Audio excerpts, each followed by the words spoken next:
Price the Lord. தேவனுடைய நாமத்திற்கு மகிமை உண்டாவதாக. 6 மாதங்கள் தேவன் நம்மை கண்மணிக்குள் பாதுகாத்து நம்மை கிருபையினாலும் சத்தியத்தினாலும் தேவன் நம்மை முடிசூட்டி கொண்டு வந்த கிருபைக்காக அவருக்கு ஸ்தோத்திரம். இன்றைய நாள் ஜூலை மாதத்தின் 1ஆவது தேதி. இம்மட்டும் நடத்தி வந்த தேவாதி தேவனுக்கு ஸ்தோத்திரம் உண்டாவதாக, துதி கன மகிமை உண்டாவதாக. இன்றைய நாளினுடைய அனுதின மன்னாவை வாக்குத்தத்த வசனமாக நாம் ஒரு வார்த்தையை நாம் தியானிக்கலாம். சங்கீதங்களின் புஸ்தகம் 27ஆம் அதிகாரம் 14ஆம் வசனம். சங்கீதங்களின் புஸ்தகம் 27ஆம் அதிகாரம் 14ஆம் வசனம். கர்த்தருக்கு காத்திரு, திட மனதாயிரு, அவர் உன் இருதயத்தை ஸ்திரப்படுத்துவார். கர்த்தருக்கே காத்திரு. இன்றைய நாளில் இதனுடைய சமூகத்தில் அதிகாலையில் வந்திருக்கிற கர்த்தருடைய பிள்ளைகளை, நாம் கர்த்தருக்கு காத்திருக்க வேண்டும்.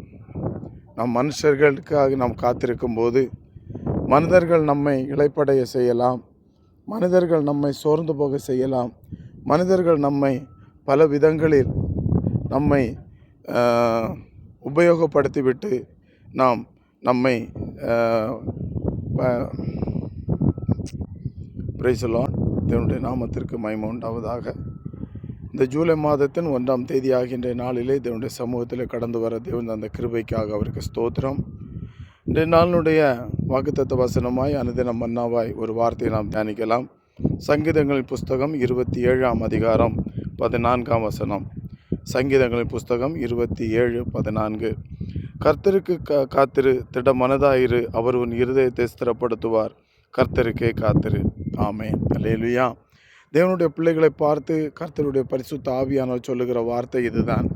நாம் கர்த்தருக்கு காத்திருக்க வேண்டும். Price the Lord.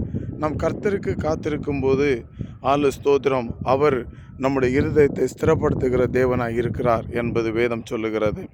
நாம் மனிதருக்கு காத்திருக்கும் போது நம்மை சோர்வடைய செய்யலாம்.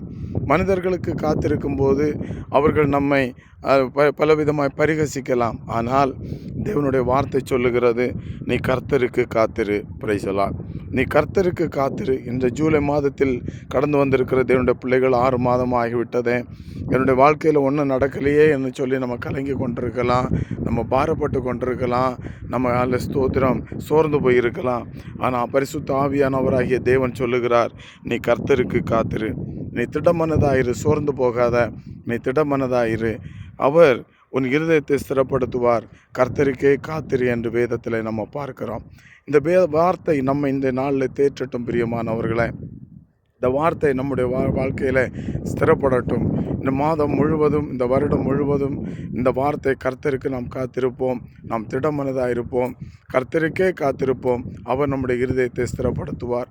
எத்தனையோ வேலை பளுவிலும் எத்தனையோ விதமான காரியங்களிலும் நாம் சோர்ந்து போகும்போது நேரங்களிலெல்லாம் அவருடைய வார்த்தை நம்மை தேற்றுகிறது, அவருடைய வார்த்தை நம்மை பலப்படுத்துகிறது.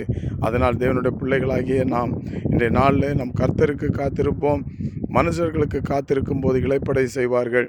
கர்த்தருக்கு காத்திருப்போம், திடமனதாக இருப்போம்.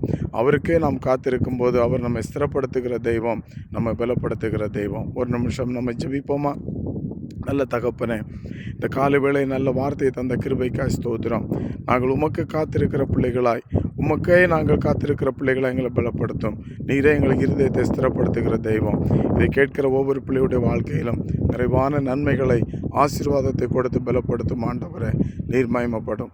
இயேசு கிறிஸ்துவின் நாமத்தில் பிதாவே, ஆமென். அல்லேலூயா, அல்லேலூயா, அல்லேலூயா. God bless you. தேவனாகிய கர்த்தர் தாமே உங்களை ஸ்திரப்படுத்தி வழி நடத்துவாராக. ஆமென், ஆமென், ஆமென். Praise the Lord.